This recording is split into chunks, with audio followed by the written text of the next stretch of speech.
Good Friday morning, Mount Olive family, friends of Mount Olive, all you who have chosen to tune in to watch another Friday devotion.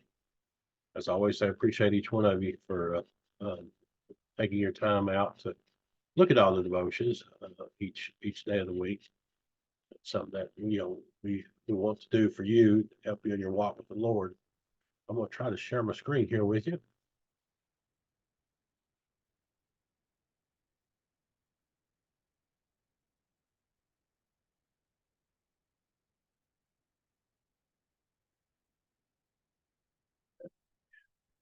Get a good one here.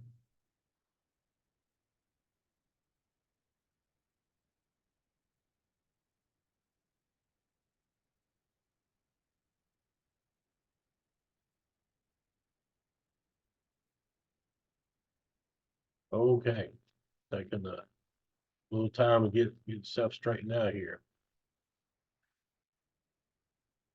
So Pastor TJ's sermon this past Sunday was titled "Time Matters." The clock is ticking. He took his scriptures from Job chapter 14, and let's look at those scriptures. It says, first one says, "Man that is born of a woman is of few days and full of trouble." Verse 2 says, "He cometh forth like a flower and is cut down; he fleeth also as a shadow and continueth not." Verse 4 says, "Who can bring a clean thing out of an unclean? Not one." And verse 5 says, "Seeing his days are numbered, the number of his months are with thee. Thou hast appointed his bounds that he cannot pass." So that's just like that Job is saying, the Lord has numbered our days, our months, that we have this bound that that we can't pass. We can't go past that our time appointed to die. And verse 10 says, "But man dieth and wasteth away, yet man giveth up the ghost, and where is he?" Verse 14, "If a man die, shall he live again? All the days of my appointed time will I wait till my change come."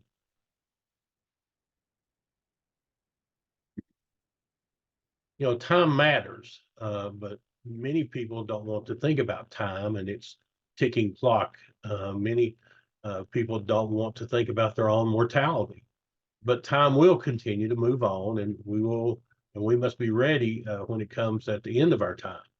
Now, Pastor TJ, he brought out some attributes of time. Let's look at a couple of these attributes. First one, he said, "Time is short, don't miss it." And he used Psalms 90:12. Says, "So teach us to number our days that we may apply our hearts into wisdom." We tend to live our lives like we will live forever. But the psalmist said we should teach ourselves to number or be aware that our time here on earth is limited. James, in the book of James, he writes about this in chapter 4. Let's look at some of those verses. 4:13, James 4:13 says, "Go to now, ye that say to today or tomorrow we will go into such city and continue there for a year and buy and sell and get gain." And verse 14, it says, "Whereas you know not what shall be on the morrow. For what is your life? It is even a vapor that appeareth for a little time and then vanisheth away." Verse 15 says, "For that ye ought to say, if the Lord will, we shall live and do this or that." 16, "But now ye rejoice in your boastings.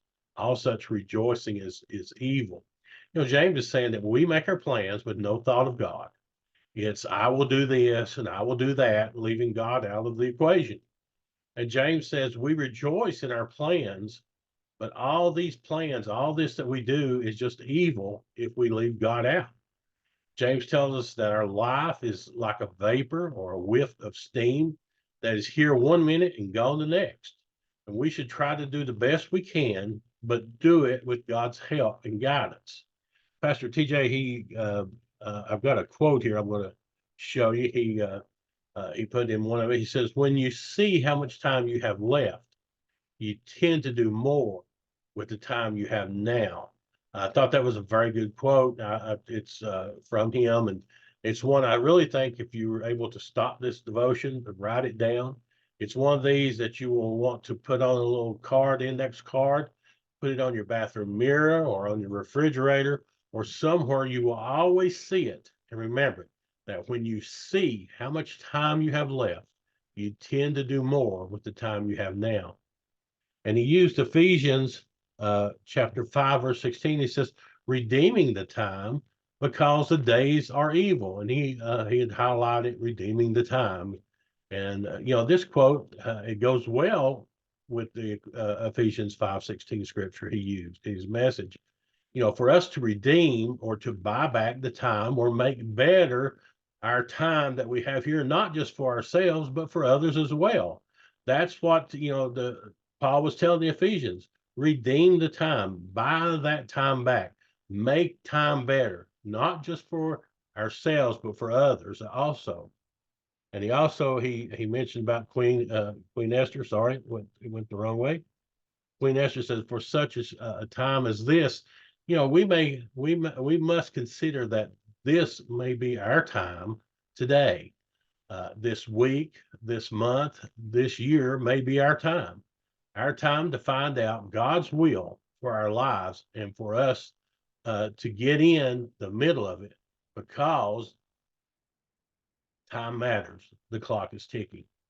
I hope you have enjoyed this Friday devotion. I asked you to be much in prayer for Trace and Whitney. They both still have the flu. Luckily or prayerfully, I've been able to avoid it so far and help them. So you continue to remember them in your prayers that they will get better. They're not running the temperature like they were, but both of them still feel bad and are coughing a lot. So ask you that you would remember both of them in your prayers.